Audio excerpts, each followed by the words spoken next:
Whoa. I'm running short of words right now, but I cannot afford this because I have to speak. Thank you so much for all the love, for all the warmth. Thank you for accepting me. Thank you very much.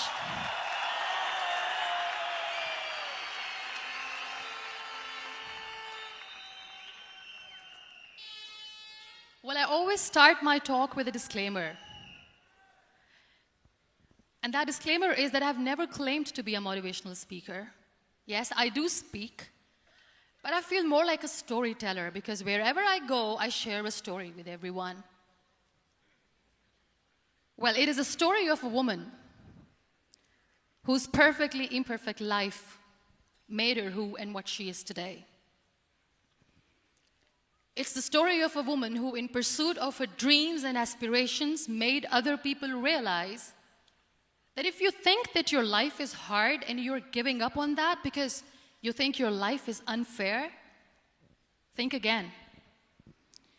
Because when you think that way, you are being unfair to your own self. It's the story of a woman who made people realize that sometimes problems are not too big. We are too small because we cannot handle them.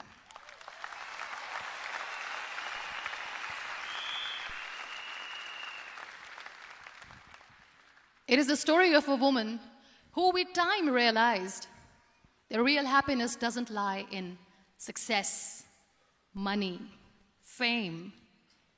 It lies within.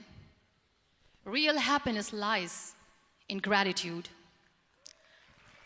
So I am here, and I'm going to share the story of that woman. That is my story.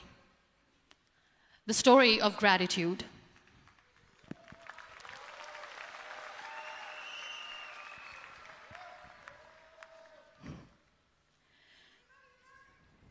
I love you too. I love you all. I believe in the power of words. Many people speak before they think.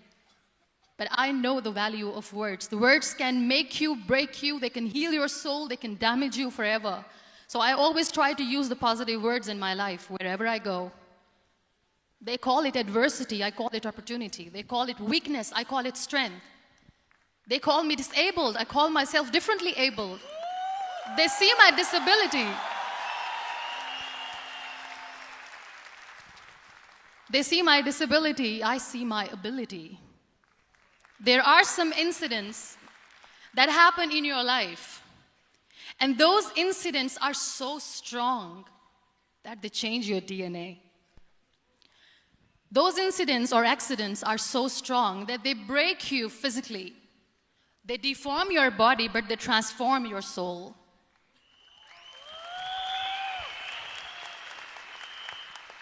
Those incidents break you, deform you, but they mold you into the best version of you. And the same thing happened to me. And I'm going to share what exactly happened to me. I was 18 years old when I got married. And this thing I'm sharing for the very first time on an international level. I was 18 years old when I got married. I belonged to a very conservative family, a Baloch family, where good daughters never say no to their parents. My father wanted me to get married. And all I said was, if that makes you happy, I'll say yes. And of course, it was never a happy marriage. Just about after 2 years of getting married, about 9 years ago, I met a car accident. Somehow my husband fell asleep and the car fell in the ditch. He managed to jump out, saved himself. I'm happy for him. But I stayed inside the car and I sustained a lot of injuries. The list is a bit long. Don't get scared. I'm perfectly fine now. Radius ulna of my right arm were fractured. The wrist was fractured. Shoulder bone and collarbone were fractured.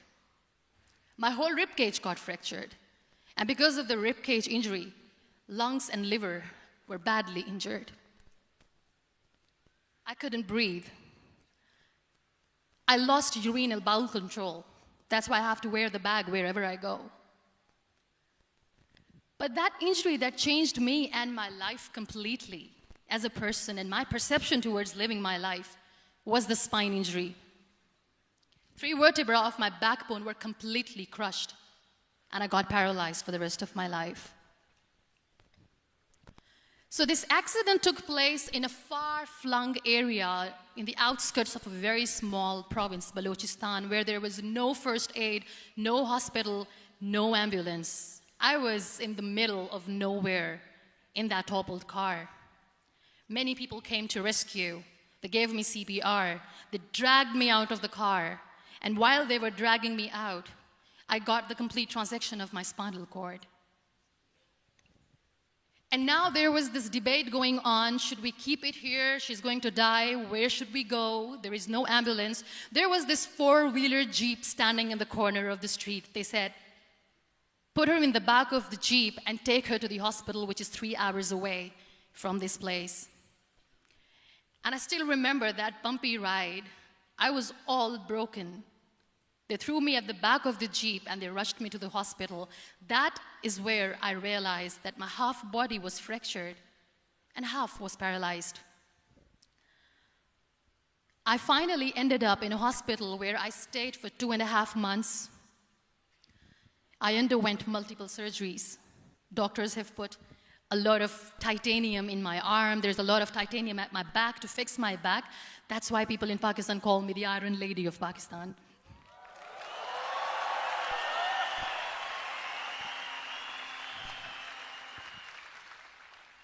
Sometimes I wonder how easy it is for me to describe all this all over again. And somebody has rightly said that when you share your story and it doesn't make you cry, that means you have healed.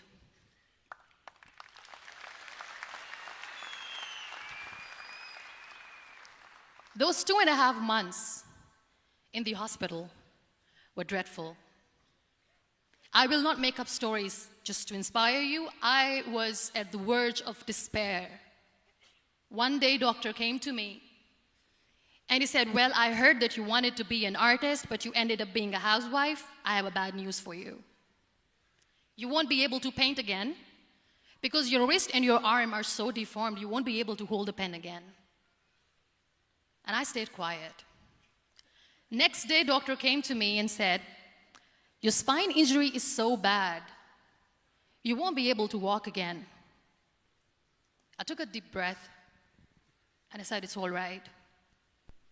The next day, doctor came to me and said, because of your spine injury and the fixation that you have in your back, you won't be able to give birth to a child again. That day, I was devastated. I still remember, I asked my mother, why me? And that is where I started to question my existence. Why am I even alive? What's the point of living? I cannot walk, I cannot paint, fine. I cannot be a mother. And we have this thing in our heads, being women, that we are incomplete without having children. I am going to be an incomplete woman for the rest of my life. What's the point? People are scared. They think I will get divorced. What is going to happen to me? Why me? Why am I alive? We all try to chase this tunnel. We all do this because we see light in the end of the tunnel, which keeps us going.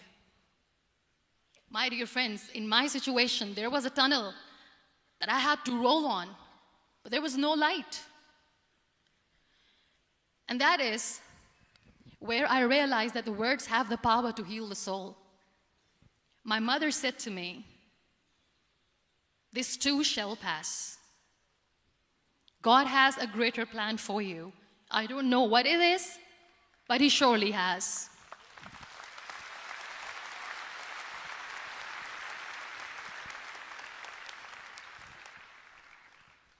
And in all that distress and grief, somehow or the other, those words were so magical that they kept me going.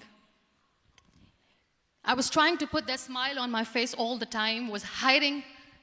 It was so hard to hide the pain, which was there. But all I knew was that if I will give up, my mother and my brothers will give up too. I cannot see them crying with me. So what kept me going was, one day I asked my brothers, I know I have a deformed hand, but I'm tired of looking at these white walls in the hospital and wearing these white scrubs.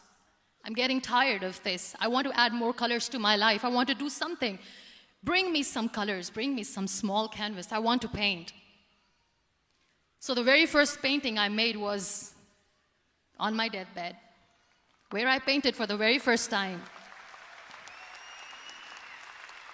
It was not just an art piece or just my passion. It was my therapy. What an amazing therapy it was. Without uttering a single word, I could paint my heart out.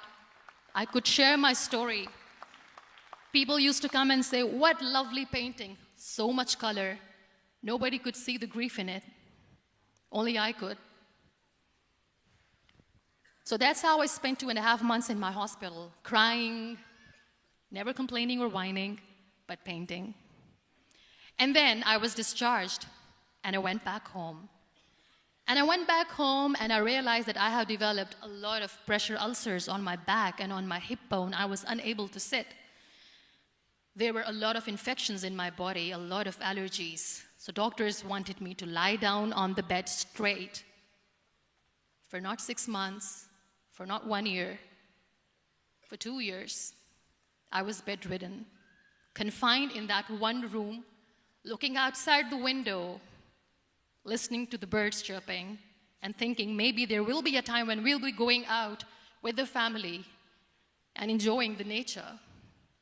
That was the time where I realized how lucky people are, but they don't realize. That is the time where I realized that the day I'm going to sit, I'm going to share this pain with everyone to make them realize how blessed they are, and they don't even consider them lucky. There are always turning points in your life. There was a rebirth day that I celebrated.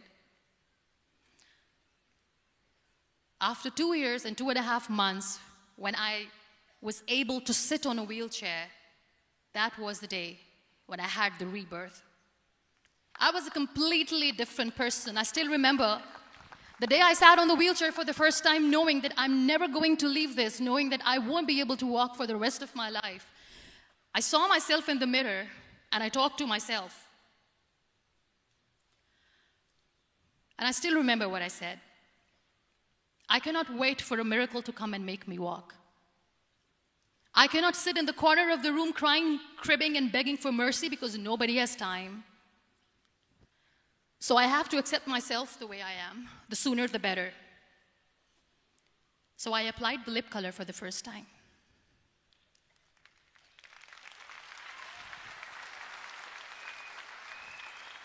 And I erased it. And I cried. And I said, what am I doing? A person on a wheelchair should not do this. What will people say? Clean it up. I put it again. This time I put it for myself. Because I wanted to feel perfect from within.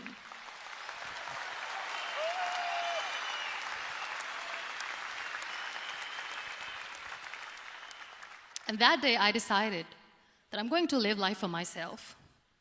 I am not going to be that perfect person for someone. I am just going to take this moment and I will make it perfect for myself. And you know how it all began? That day I decided that I'm going to fight my fears. We all have fears. Fear of unknown, fear of known, fear of losing people, fear of losing health, money. We want to excel in career, we want to become famous, we want to get money. We are scared all the time. So I wrote down one by one all those fears, and I decided that I'm going to overcome these fears one at a time. You know what was my biggest fear? Divorce. I couldn't stand this word. I was trying to cling on to this person who didn't want me anymore, but I said no. I have to make it work. But the day I decided that this is nothing but my fear, I liberated myself by setting him free. And I made myself emotionally so strong that the day I got the news that he's getting married, I sent him a text that I'm so happy for you and I wish you all the best. And he knows that I pray for him today.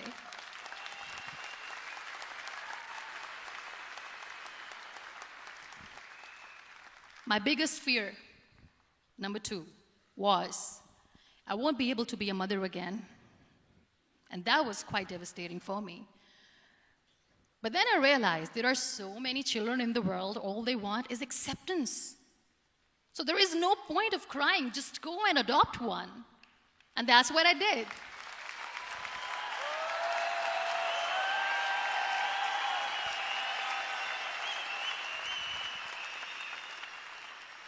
I gave my name in different organizations, different orphanages. I didn't mention that I'm on a wheelchair, dying to have a child. So I just told them that this is Muniba Mazari and she wants to adopt a boy or girl, whatsoever, but I want to adopt a kid. And I waited patiently.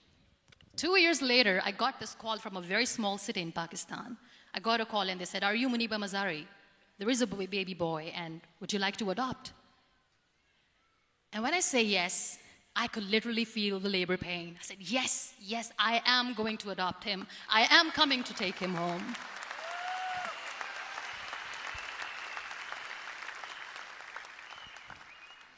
And when I reached there, the man was sitting and he was looking at me from head to toe.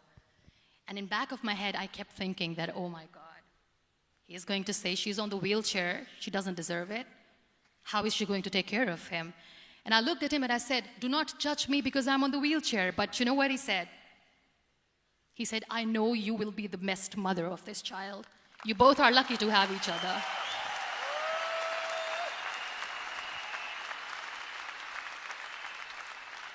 And that day, Niall was 2 days old, and today he's 6.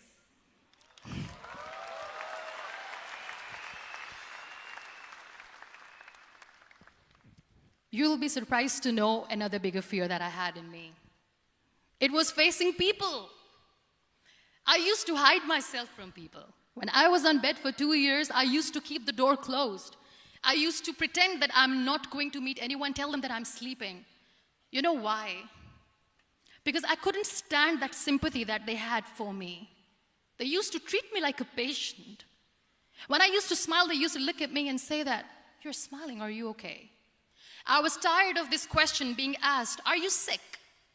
Well, a lady yesterday at the airport asked me, "Are you sick?" And I said, well, besides the spinal cord injury, I'm fine, I guess.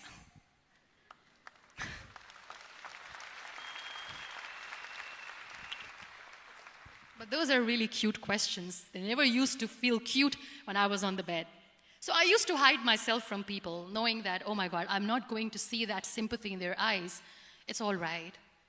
And today I'm here speaking to all these amazing people because I have overcome the fear.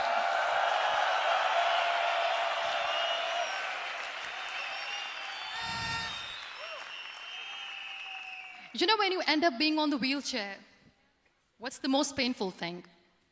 That's another fear that people on the wheelchair or the people who are differently abled have in their hearts, but they never share. I'll share that with you. The lack of acceptance. People think that they will not be accepted by the people because we, in the world of perfect people, are imperfects. So I decided that instead of starting an NGO for disability awareness, which I know will not help anyone, I started to appear more in public. I started to paint. I always wanted to. I have done a lot of exhibitions. I'm Pakistan's first wheelchair-bound artist. I have done a lot of modeling campaigns, different campaigns for brands like Toni and Guy.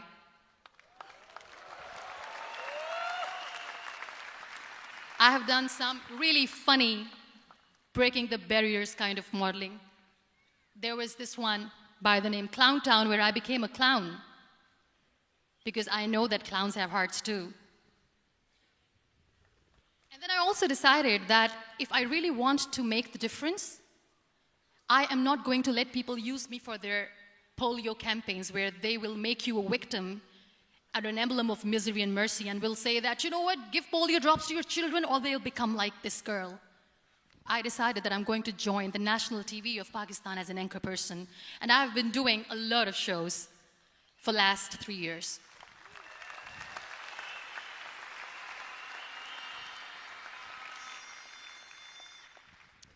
So when you accept yourself the way you are, the world recognizes you. It all starts from within. Thank you. I became the National Goodwill Ambassador for UN Women Pakistan, and now I speak for the rights of women, children. We talk about inclusion, diversity, gender equality, which is a must. I was featured in BBC 100 Women for 2015. I'm one of the Forbes 30 under 30 for 2016. And it all didn't happen alone. You all are thriving in your careers. You have bigger dreams and aspirations in life. Always remember one thing. On the road to success, there is always we, not me. Do not think that you alone can achieve things. No. There is always another person who is standing behind you, maybe not coming on the forefront, but behind you, praying for you and supporting you. Never lose that person. Never.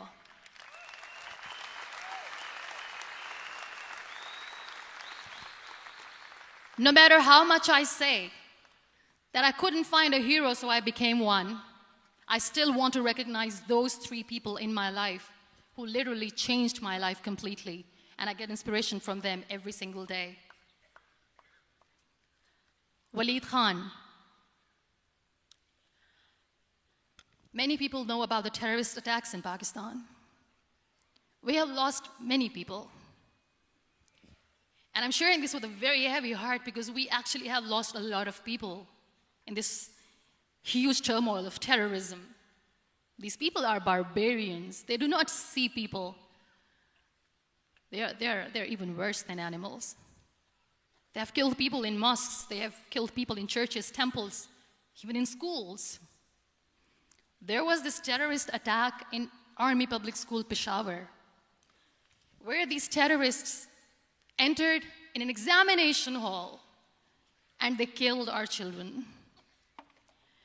And in that attack, that day, this beautiful boy, Waleed Khan, who was my hero, my real life hero, was the proctor who was taking care of the students, was keeping an eye on the students. Those barbarians shot him 3 times in the face, 5 times on his body, and he fell down. I was asked to give a talk in the school after a week of that terrorist attack. With a very heavy heart, I went there and I spoke. We sang a few national songs. I thought that maybe I've done my part, but deep inside, it was killing me. I could see children injured. I could see children sitting on the wheelchairs, looking at me, wondering,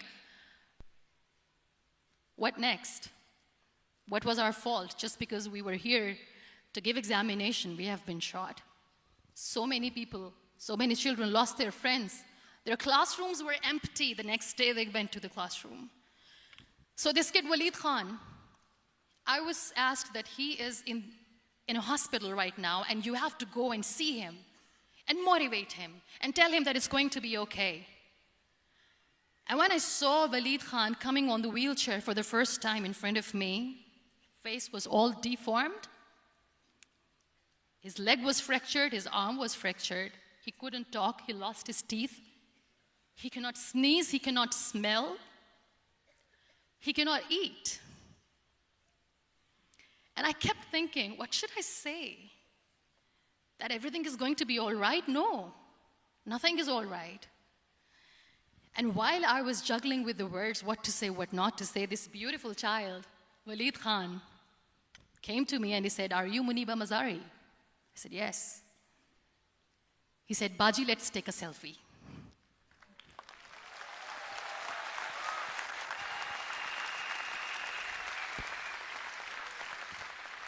And with that beautiful, toothless smile of Waleed Khan, we took that beautiful selfie that I still have with me. I don't share that here because he was in a very bad shape that time. And that is where I realized that when I was thinking too much about his deformities, he's happy with himself. He doesn't even care. Because today he goes in the same school, and when somebody asks him that what happened to your face, why so many scars, you know what he says? "These scars are my medals and I wear them with pride."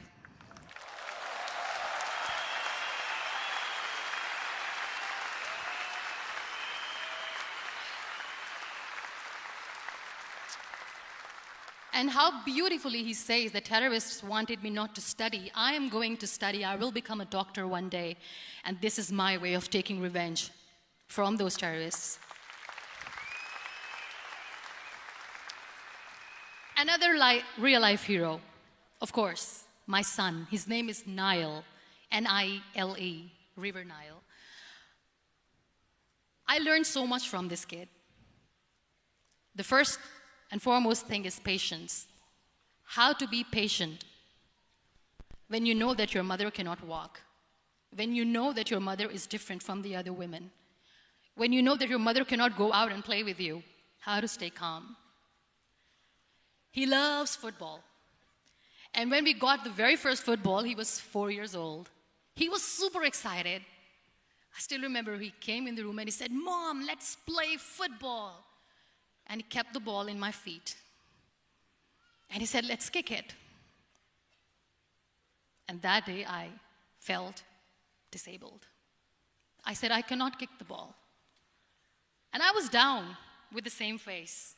He looked at me and he said, "Well, that's all right. Your legs are not working, but your hands do. Let's play catch the ball."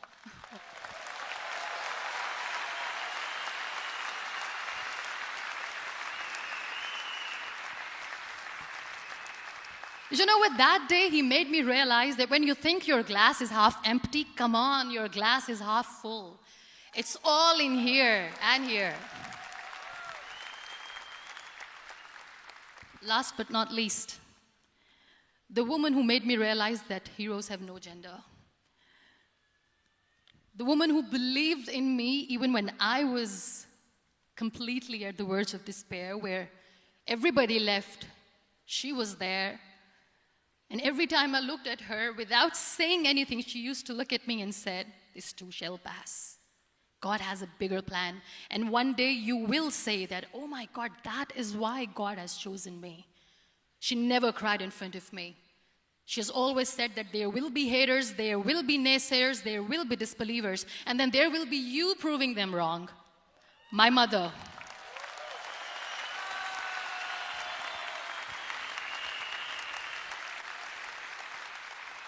Whatever I am today, I'm nothing without her.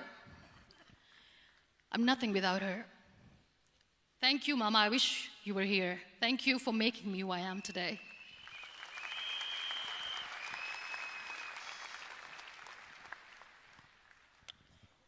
You know what? We human beings have a problem. Out of many problems, there is one more, and this is self-created one. We always expect ease from life. We have this amazing fantasy about life. This is how things should work. This is my plan. It should go as per my plan. If that doesn't happen, we give up. So my dear friends, let me tell you one thing. I never wanted to be on the wheelchair. Never thought of being on the wheelchair. I was always aspiring to do bigger things, but had no idea that for that I have to pay the price to be where I am today. It's a very heavy price. This life is a test and a trial, and tests are trials are never supposed to be easy. So when you're expecting ease from life, and life gives you lemons, then you make the lemonade, and then do not blame life for that, because you were expecting ease from a trial. Trials make you a stronger, better person. Life is a trial, and with time you realize that.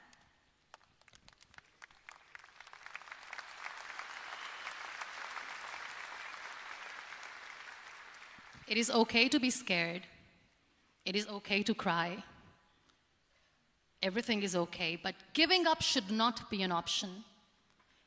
They always say that failure is not an option. Failure should be an option, because when you fail, you get up, and then you fail, and then you get up, and that keeps you going. That's how humans are strong.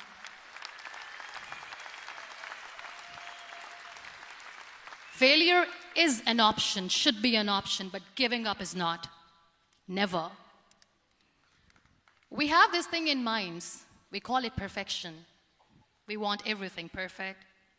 We want ourselves to be perfect. There is this image in our head about everything. Perfect life, perfect relationships, perfect career, perfect amount of money that we need to earn no matter what. Nothing is perfect in this world. We all are perfectly imperfect, and that is perfectly all right. That's all right. We were sent here not to become the perfect people. Those people who tell you how to look perfect, even those people are imperfect. Trying to fight this fear of looking imperfect. I used to be perfect. I still remember. I got this compliment years ago when I used to walk. Oh my God, look at you. You're fair, you're tall, you're perfect. Look at me now. You're still perfect. Only the perfect eyes can see that. Only the perfect eyes will see that. Only the perfect eyes will see that. So yes, in all those imperfections, you have to listen to your heart. You don't have to look good for people. You don't have to be perfect just because other people want you to be perfect. If your soul is perfect from within, that's all right. This is all what you want. This is all what you need to be. Our society has made very weird kind of norms to look perfect and great. For men, it's different. For women, it's different. We think too much about what people say. We listen to ourselves too little. You know what makes you perfect? When you make someone smile. You know what makes you perfect? When you try to do something good for the people around you. You know what makes you perfect? When you feel someone's pain. And how beautiful pain is that it connects you with people. No other medium can connect you with others but pain. That's why I always say that I'm in pain, and that's a blessing in disguise for me. Today, just because I'm in pain and I'm on the wheelchair, I work for children. Being the head of CSR for a company, we conduct medical camps in far-flung areas of Pakistan where so many kids die because they don't have medical facilities. And I personally believe just because they cannot afford to live doesn't mean we'll let them die. So we give them money, we give them medical treatment, we try to heal their wounds, physical and emotional. And I also work for the beautiful people, we call them third gender, the transgender community of Pakistan. You know what connects me with them? All my imperfections. When I go and I hug them, they never judge me. And this very good friend of mine, her name is Bijli. Bijli means electricity. She calls herself electricity. And I said, are you electricity? She says, no, I'm lightning. I'm as strong as lightning. Because we have very bad power outage, so she doesn't want me to call her electricity. So she says, I am very strong. I'm thunder, I'm lightning. She came to me, and the first time I hugged her, she said, you are just like me. And I said, yes, I am like you. Because to people, we are so imperfect. So how beautiful these imperfections are, that because of these imperfections, you can connect with people. Then why are we all running after being perfect? What's the point?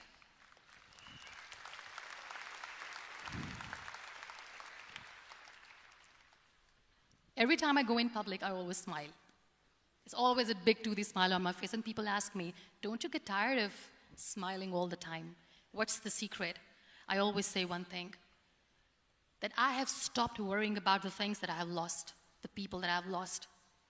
Things and people who were meant to be with me are with me. And sometimes, somebody's absence makes you a better person. Cherish their absence. It's always a blessing in disguise. I always say that people are so lucky they don't even realize. You must be thinking, okay, you're lucky in what sense? Well, the breath that you just took was a blessing. Embrace it.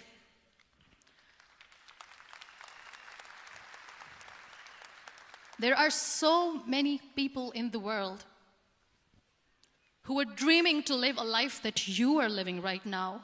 You have no idea. Embrace each and every breath that you are taking. Celebrate your life. Live it. Don't die before your death. We all die.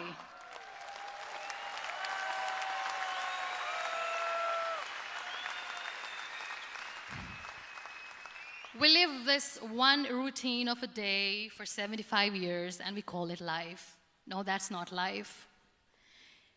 If you're still thinking why you have been sent here, if you're still juggling with the concept of why you are here, you haven't lived yet. You work hard, you make money, you do it for yourself. That's not life. You go out, you seek for people who need your help, you make their lives better. You become that sponge which can absorb all the negativity, and you become that person who can emit beautiful, positive vibes. And when you realize that you have changed someone's life, and because of you, this person didn't give up, that is the day when you live. Always.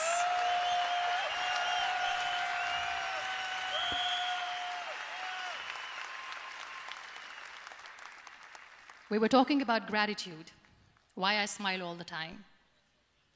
I cry all night when nobody sees me, because I'm a human and I have to keep the balance. And I smile all day because I know that if I will smile, I can make people smile. That keeps me going.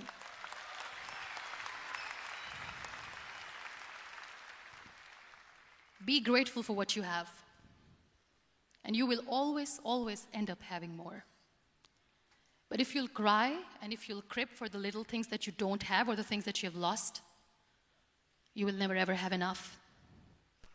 Sometimes we are too busy thinking about the things that we don't have that we forget to cherish the blessings that we have. I'm not saying that I'm not healthy and that makes me unlucky, but yes, it is hard. It is hard when I say that I cannot walk. It is hard to say when I wear this bag. It hurts. But I have to keep going, because never giving up is the way to live, always.